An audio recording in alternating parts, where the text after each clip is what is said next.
Hi everyone, my name is Sarah, and I need to tell you about the most shocking Christmas dinner of my life.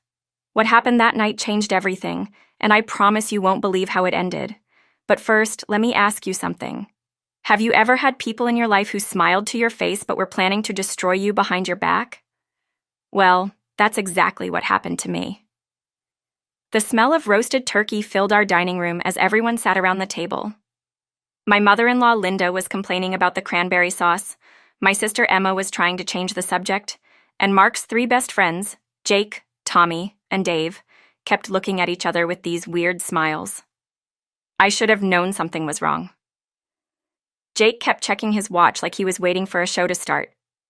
Tommy couldn't stop grinning, and Dave was fidgeting with his napkin. But I was too busy making sure everyone had enough food to really notice. "Sarah, this turkey is amazing," Jake said, but his voice sounded fake. "You really outdid yourself this year." "Thank you," I replied, passing him the mashed potatoes. "I'm just happy we could all be together for Christmas." That's when I saw it, the look that passed between the three men. It was like they were sharing a secret joke, and I was the punchline. Mark suddenly stood up from his chair. His face was red, and his hands were shaking. "Actually, everyone, I have something important to say." The room went quiet. Even Linda stopped chewing her food. "Sarah," Mark said, his voice cracking, "I think it's time we talked about our future." My heart started beating faster. Something was very wrong. Mark reached into his jacket pocket and pulled out a thick envelope. My sister Emma gasped when she saw it. "These are divorce papers," Mark announced, throwing the envelope down in front of me. "I want a divorce, Sarah. I'm done with this marriage." The silence in the room was so thick you could cut it with a knife. Linda's fork clattered onto her plate. Emma's mouth fell open. But Jake, Tommy, and Dave, they were watching me like hawks, waiting for something. I looked down at the papers, then back at Mark. "You're serving me divorce papers at Christmas dinner? In front of everyone?" "That's right," Mark said, trying to sound confident. I figured it was time to be honest. Jake leaned forward in his chair, his eyes gleaming. Tommy was practically bouncing with excitement. Dave was trying to hide his smile behind his wine glass. They were enjoying this. They wanted to see me break down and cry. But here's the thing about me that they didn't know. I don't break that easily. Instead of crying, I smiled. "Well, Mark, since we're giving out surprises tonight, I have some gifts too." I reached under the table where I had hidden 3 beautifully wrapped presents. Red ribbon, gold bows, the works. I had spent hours making them look perfect. "Jake, Tommy, Dave," I said sweetly, "I got you each something special for Christmas." The 3 men looked confused. This wasn't what they expected. They thought I'd be sobbing by now, begging Mark not to leave me. Sarah," Jake said slowly, "you really didn't have to get us anything." "Oh, but I did," I replied, handing each of them their gift. "Trust me, you're going to love what's inside." Tommy shook his box. "What is it?" "Open them and see," I said, sitting back down in my chair. The 3 men started tearing off the wrapping paper. Jake opened his first, and I watched as his face went from curious to confused to absolutely terrified. The color drained from his cheeks like someone had pulled a plug. Tommy opened his next, and his hand started shaking so badly he almost dropped the box. His mouth opened and closed like a fish out of water. Dave was the last to open his gift, and when he saw what was inside, he actually made a choking sound. His eyes went wide with pure panic. All 3 men sat there staring at their gifts, looking like they had seen ghosts. What do you think was in those boxes that made 3 grown men look so terrified? Drop your guesses in the comments below, and don't forget to hit that like button if you want to know what happens next. Trust me, you won't believe how this story unfolds. Let me take you back to where this whole mess started. 6 months before that Christmas dinner, my life looked perfect from the outside. I had a beautiful house, a successful husband, and what everyone thought was the ideal marriage. But you know what they say, things aren't always what they seem. It was a warm June evening when I first noticed something was off. Mark had just gotten home from work, and I was in the kitchen making his favorite dinner, grilled chicken with garlic mashed potatoes. I always tried to have dinner ready when he got home because that's what good wives do, right? "Honey, I'm home," Mark called out, but his voice sounded different, distant. "Perfect timing," I said, wiping my hands on my apron. "Dinner's almost ready. How was your day?" Mark loosened his tie and sat down at the kitchen counter.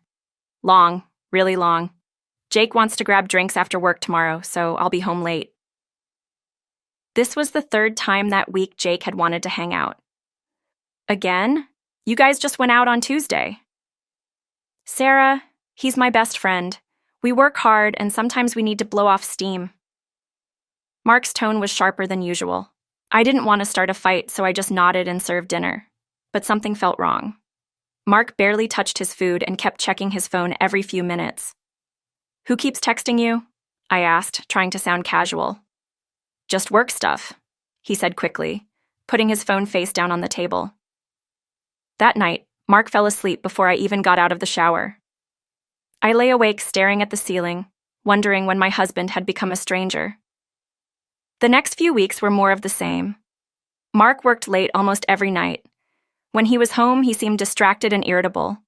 Our conversations became shorter and shorter until we were barely talking at all. But the worst part was his friends. Jake, Tommy, and Dave had always been part of our lives. They came over for barbecues, watched football games in our living room, and joined us for dinner parties. I had always tried to be the perfect hostess, making sure they had cold beers and hot food. But lately, something had changed in the way they looked at me. It started with little things. When I would walk into a room where they were talking, they would suddenly stop and change the subject. Jake would give me these fake smiles that never reached his eyes. Tommy would make comments about my cooking or my clothes that sounded like compliments but felt like insults. "Sarah, you're such a good little housewife," Tommy said one evening when they were all watching a game. "Mark's so lucky to have someone who takes care of everything for him." The way he said, "little housewife," made my skin crawl. But Mark just laughed along with his friends. Dave was quieter, but I caught him staring at me sometimes with this weird expression, like he was studying me or waiting for something to happen.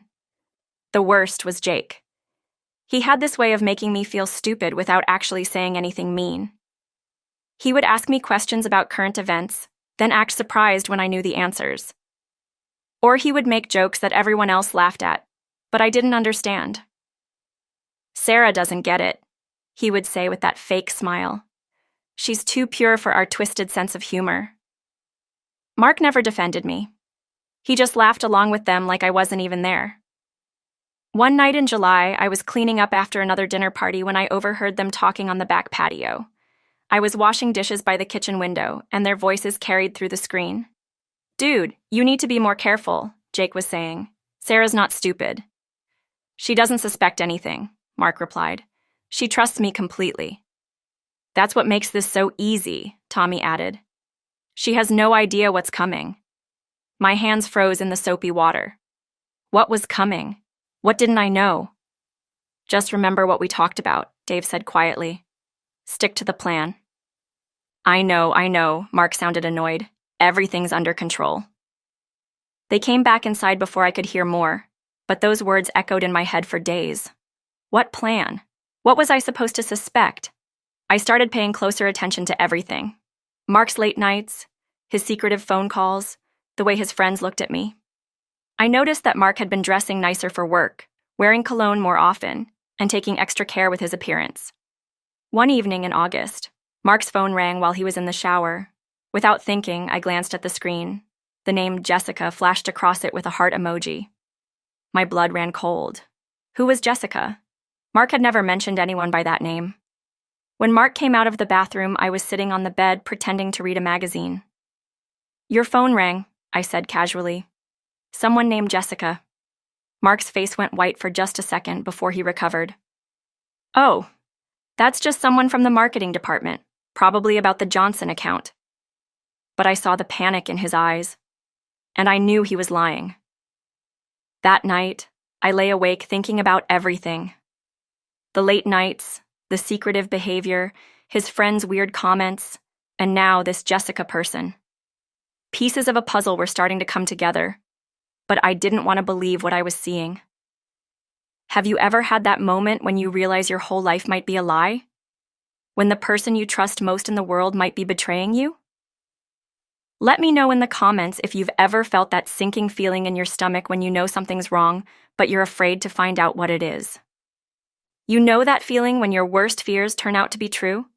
When you discover that the person you love most has been lying to your face every single day?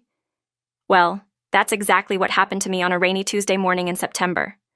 And what I found was so much worse than just an affair. Mark had left for work early that morning, claiming he had an important client meeting. But he forgot his phone on the nightstand, something that never happened because Mark was glued to that thing 24/7. I stared at the phone for almost an hour, my coffee getting cold as I debated what to do. Part of me wanted to respect his privacy, but the other part, the part that had been noticing all the lies and strange behavior, knew I had to look. My hands were shaking as I picked up the phone. Mark had never changed his passcode from our wedding anniversary, which now seemed almost cruel.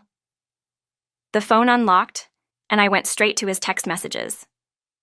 The first thing I saw made my heart stop. Message after message from Jessica with photos that no coworker should ever send. But that wasn't even the worst part. I scrolled up to see older messages, and that's when I found the group chat. Mark, Jake, Tommy, and Dave had a private chat called the Boys Club, and what I read there made me physically sick.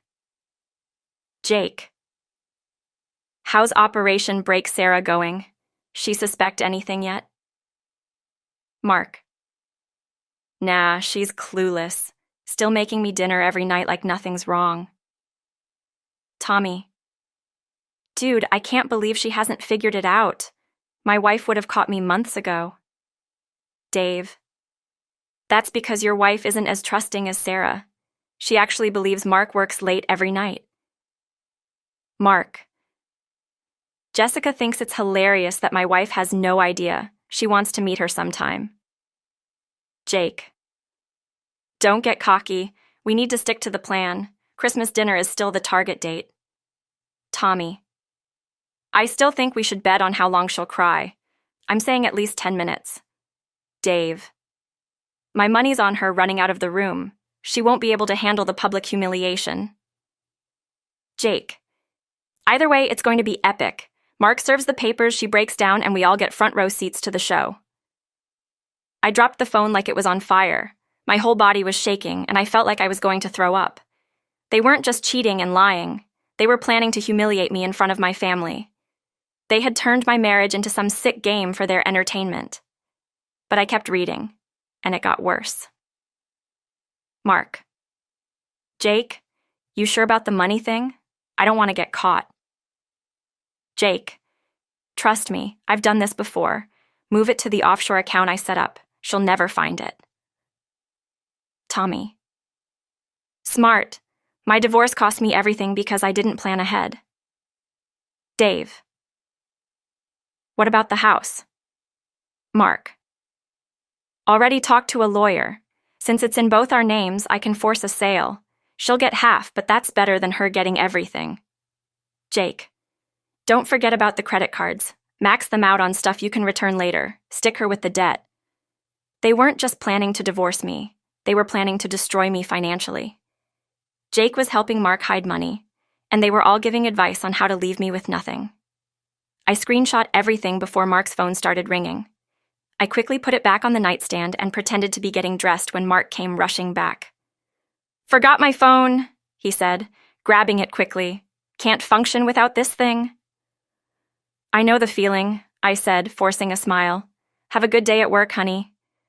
Love you too, he said, kissing my cheek like he hadn't just been planning my destruction. The moment his car pulled out of the driveway, I ran to my laptop and started researching. I needed a lawyer, a private investigator, and a plan of my own. But first, I had to know more about Jake, Tommy, and Dave. If they wanted to play games with my life, I was going to find out everything about theirs. I started with social media, looking through their posts and photos. Then I dug deeper, searching public records and news articles. What I found was fascinating. Jake worked as an accountant for a construction company. Tommy was a sales manager at a car dealership. Dave worked for the city in some kind of administrative role. All of them seemed like normal, boring guys. But I had a feeling there was more to their stories. And I was going to find out what they were hiding. Have you ever discovered that someone you trusted was planning to betray you? How did you handle it? And what do you think Sarah should do next? Let me know in the comments, and don't forget to subscribe because this story is about to get really interesting. Over the next 3 months, I became someone I never thought I could be, a detective in my own home. Every day I smiled at Mark over breakfast while secretly planning my counterattack. And what I discovered about his precious friends was going to change everything. The private investigator I hired was a woman named Carol, and she was worth every penny. Within 2 weeks, she had given me a file that made my jaw drop. "Your husband's friends aren't as clean as they pretend to be," Carol said during our secret meeting at a coffee shop across town. "Jake Morrison has been embezzling money from his company for over a year." She showed me bank statements and financial records that proved Jake had been stealing small amounts from client accounts, thinking no one would notice. He had taken almost $50,000 and used it to pay for expensive vacations and a new car. "How did you find this out?" I asked, amazed. "I have contacts everywhere," Carol smiled. "Jake got sloppy. He's been using company credit cards for personal expenses and falsifying expense reports. His boss just hasn't figured it out yet." But that was just the beginning. Tommy's story was even more disgusting. Carol had followed him for a week and discovered he wasn't just cheating on his wife. He was cheating with multiple women, including his wife's younger sister, Rebecca. "I have photos and videos," Carol said, sliding another folder across the table.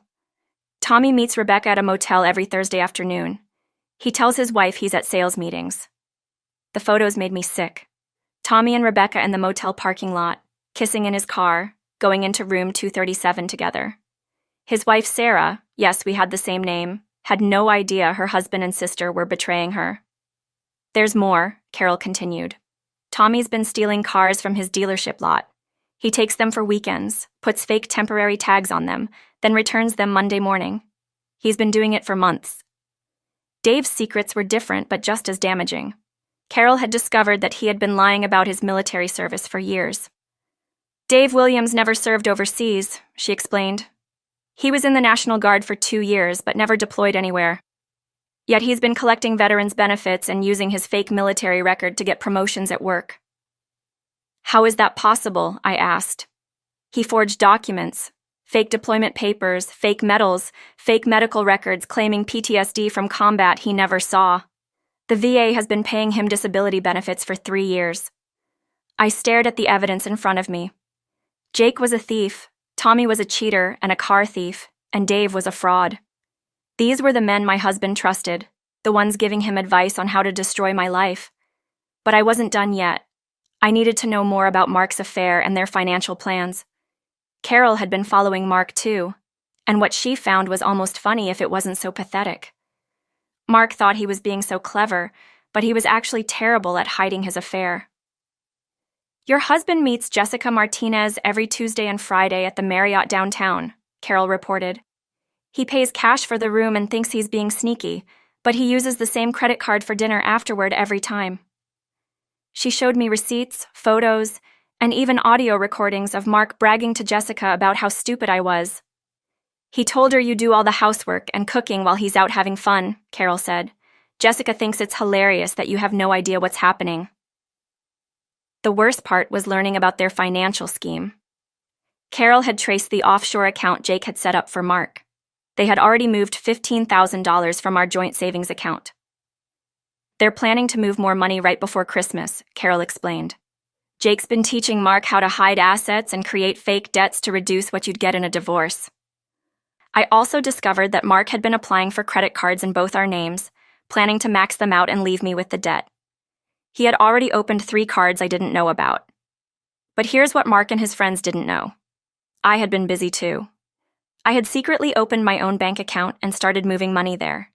I had copies of all our financial records, and I had been recording Mark's phone calls when he thought I wasn't home. Every conversation with Jake about hiding money, every call with his lawyer about divorce strategy, every disgusting comment about me, I had it all on tape. By December, I had enough evidence to destroy all 4 of them. Jake would go to prison for embezzlement. Tommy would lose his wife, his job, and face charges for car theft. Dave would be exposed as a fraud and lose his benefits and his job. And Mark? Mark was about to learn that his trusting little wife was much smarter than he thought. December arrived, and I knew exactly what was coming. Mark and his friends thought they were so clever with their Christmas dinner plan, but I had been preparing my own surprise for months. They wanted a show? Well, they were about to get one they'd never forget. The first week of December, I overheard Mark on the phone with Jake while I was folding laundry upstairs. He thought I couldn't hear him, but our house had thin walls. "Christmas dinner is perfect," Mark was saying. "My mom will be there, Sarah's sister, everyone. Maximum humiliation factor." "You sure you can go through with it?" Jake asked. I could hear his voice through the phone speaker. "Are you kidding? After everything we've planned? I can't wait to see her face when I drop those papers on the table." "Tommy's bringing his camera," Jake laughed. "We're going to record the whole thing. Sarah's breakdown is going to be legendary." My hands clenched the towel I was holding. They wanted to record my humiliation and probably share it with everyone they knew. These men were even more disgusting than I thought. That night, I called my sister Emma and asked her to come to Christmas dinner. "Of course I'll be there," Emma said. "But you sound weird. Is everything okay?" "Just promise me you'll come, no matter what happens," I said. "And Emma, bring your phone and keep it recording during dinner." "Sarah, you're scaring me. What's going on?" "I can't explain right now, but I need you to trust me." "Can you do that?" Emma agreed, though I could hear the worry in her voice. She was the only person in my family who had never liked Mark, and she was going to be my witness for what was about to happen. The next few weeks were the hardest of my life. I had to pretend everything was normal while knowing my husband was planning to destroy me in front of our families. Mark was actually being nicer to me, probably feeling guilty about what he was planning to do. "You're working so hard on Christmas dinner," he said one evening, watching me make a shopping list. "I really appreciate everything you do." "It's going to be a Christmas dinner no one will ever forget," I replied, and I meant every word. I spent hours preparing the special gifts for Jake, Tommy, and Dave. Each folder was perfectly organized with copies of all the evidence Carol had gathered. For Jake, I included bank statements showing his embezzlement, copies of forged expense reports, and photos of him using company credit cards for personal purchases. I even had security camera footage from his office building showing him working late, the same nights money went missing from client accounts. Tommy's folder was thicker. Photos of him with Rebecca at the motel, credit card receipts from their secret dates, and evidence of the cars he'd been stealing from the dealership. I also included screenshots of text messages between him and Rebecca where they laughed about fooling his wife. Dave's folder contained military records proving he never served overseas, copies of his fake deployment papers, and documentation of all the benefits he'd been illegally collecting. I had even found his real military file showing he was discharged early for disciplinary problems. But the best part was what I had prepared for Mark. Hidden in my jewelry box was a flash drive containing every recording I'd made of his phone calls, screenshots of all his text messages, and financial records showing every penny he'd tried to hide from me. I had also prepared a few other surprises. I had already filed my own divorce papers, dated 3 days before Mark planned to serve his. I had frozen our joint accounts to prevent him from moving any more money. And I had sent anonymous tips to Jake's company, Tommy's dealership, and the VA about Dave's fraud. The morning of Christmas dinner, Mark was nervous. He kept checking his phone and pacing around the house. "You okay, honey?" I asked, putting the finishing touches on the turkey. "Yeah, just thinking about work stuff," he lied. "Well, try to relax. It's Christmas, a day for family and surprises." Mark had no idea how right I was. An hour before dinner, Jake, Tommy, and Dave arrived together. They were all dressed up and acting excited, like they were going to a party instead of someone's destruction.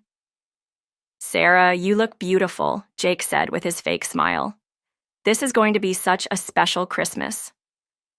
"Oh, it definitely will be," I replied, thinking about the wrapped gifts hidden under my chair. As everyone sat down for dinner, I could feel the tension in the air. Mark kept glancing at his friends, and they kept glancing back. Emma noticed something was wrong and kept looking at me with worried eyes. The turkey was carved, the wine was poured, and everyone was laughing and talking. But I knew that in just a few minutes, everything was going to change forever. The moment Mark threw those divorce papers on the table, I felt a strange sense of calm wash over me. After months of planning and preparing, it was finally time to show these men what happens when you underestimate someone. Jake was the first to open his gift, his fingers fumbling with the red ribbon. I watched his face carefully as he lifted the lid of the box and saw the thick folder inside. His cocky smile disappeared instantly. "What is this?" he muttered, pulling out the first document. It was a bank statement from his company showing the missing $50,000, with his name highlighted in bright yellow. Jake's face went from confused to pale to absolutely terrified in about 3 seconds. "Keep reading," I said sweetly, taking a sip of my wine. "There's so much more." Jake's hands were shaking as he flipped through page after page of evidence. Forged expense reports with his signature, security camera photos of him in the office at midnight when money disappeared, credit card statements showing company funds used for his personal vacations. "Sarah, what is this?" Jake's voice cracked like a teenager's.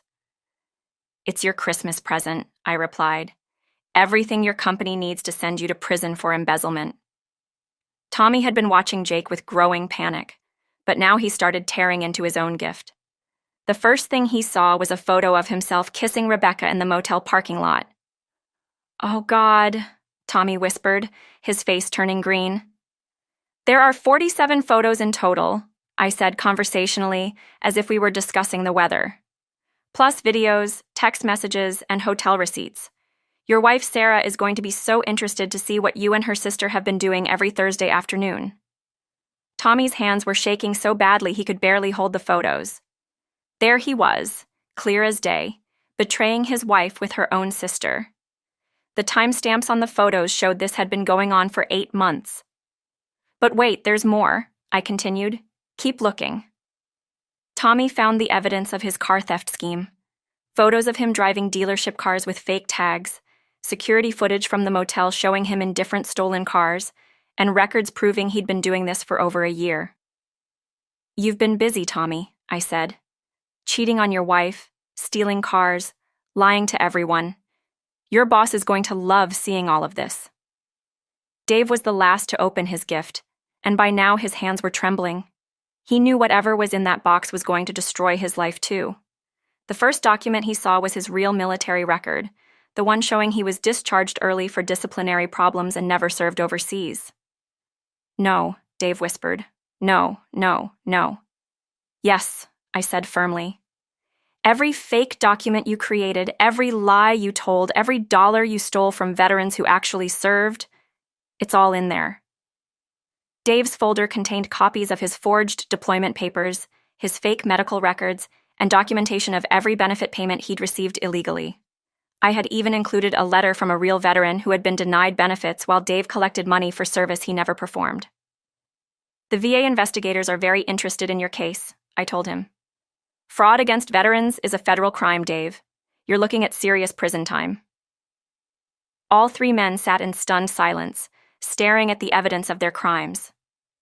Mark was looking back and forth between his friends, finally realizing that his wife wasn't the helpless victim he thought she was. "How did you get all this?"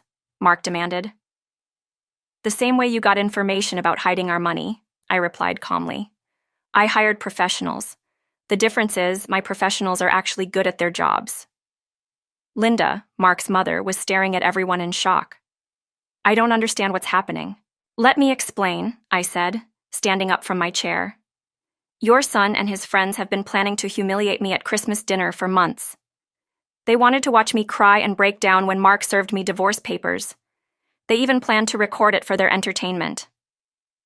Emma was recording everything on her phone just like I had asked her to. "But here's what they didn't know," I continued. "I've been watching them too, and what I found was that all 3 of Mark's best friends are criminals."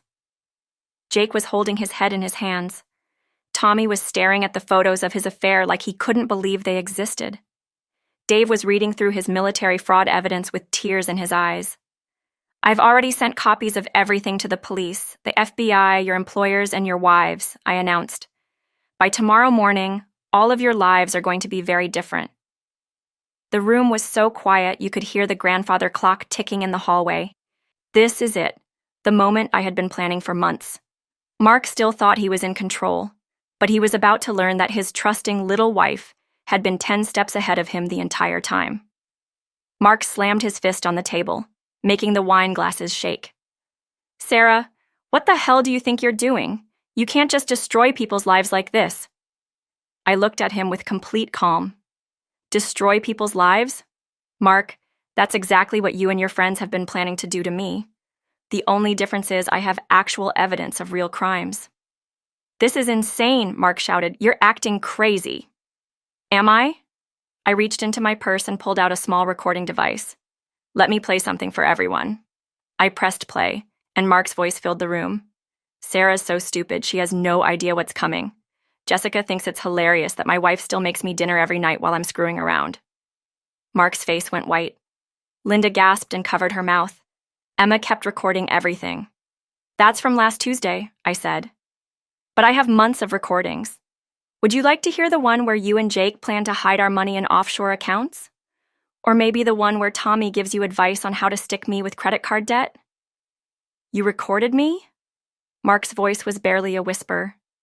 Every phone call, every conversation with your friends, every disgusting comment about me. I have it all. I pulled out a flash drive, including the calls with your lawyer about forcing me to sell our house. Jake suddenly looked up from his folder. Mark, she knows about the money. She knows everything. Speaking of money, I said, I should probably mention that I froze all our joint accounts 3 days ago. That $15,000 you moved to the Cayman Islands, I had it transferred back and reported the account to the IRS. Mark's mouth fell open. You can't do that. Actually, I can, especially since I filed for divorce first. I pulled out another set of papers. These are my divorce papers, filed last Monday. Your papers are worthless, Mark. I beat you to it. The room erupted in chaos. Mark was yelling, his mother was crying, and his 3 friends were staring at their destroyed lives in their hands. There's more, I said loudly, getting everyone's attention. Mark, remember Jessica? Your affair partner who thinks I'm so stupid? Mark nodded weakly. Well, Jessica Martinez isn't a marketing coordinator. She's a private investigator I hired. Every hotel room, every dinner, every time you bragged about fooling me, she was recording it all for evidence. Mark's face went from white to green. That's impossible. Is it? Jessica's real name is Carol, and she's very good at her job. You've been sleeping with my private investigator for 3 months, telling her all your secrets and paying for hotel rooms with credit cards that I can trace. Emma started laughing despite herself. Even Linda looked shocked at how stupid her son had been. The house is in my name only, by the way, I continued. I had the deed changed last year when you were too busy cheating to pay attention to what you were signing. You need to pack your things and leave tonight. Sarah, please, Mark begged. We can work this out. I made mistakes, but we can fix this. Fix this? I looked around the table at the 3 men who had planned my humiliation. Jake's going to prison for embezzlement. Tommy's wife is getting divorce papers tomorrow, along with photos of his affair with her sister. Dave's going to lose his job and his benefits and probably go to jail for fraud. And you, Mark, are going to be divorced, broke, and homeless by New Year's. I stood up and smoothed my dress. You wanted to bet on whether I would cry tonight. Well, here's the thing about your bet. You were wrong.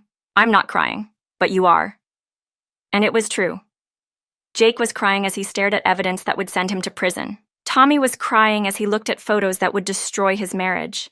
Dave was crying as he read about his military fraud being exposed. Mark was crying too, finally understanding that his perfect plan had backfired completely. Merry Christmas, everyone, I said, raising my wine glass. Emma, would you like to stay for dessert? I made Mark's favorite chocolate cake, but I don't think he'll be here to enjoy it. As the 3 men gathered their evidence folders and stumbled toward the door, my phone buzzed with a text message. It was from Tommy's wife. Thank you for the photos. I'm filing for divorce tomorrow. Rebecca is no longer welcome in our family. I smiled and showed the message to Emma, who grinned back at me. Sarah, Emma said, I have never been more proud to be your sister. Mark and his friends left that night with their tails between their legs, their lives in ruins, and their friendship destroyed by their own greed and cruelty. I spent the rest of Christmas evening with Emma, eating chocolate cake and planning my new life as a free woman. Sometimes the best revenge isn't getting mad, it's getting smart. And that's how I turned the tables on the men who thought they could destroy me. Sometimes the quiet ones are the most dangerous, and sometimes the best gift you can give someone is exactly what they deserve.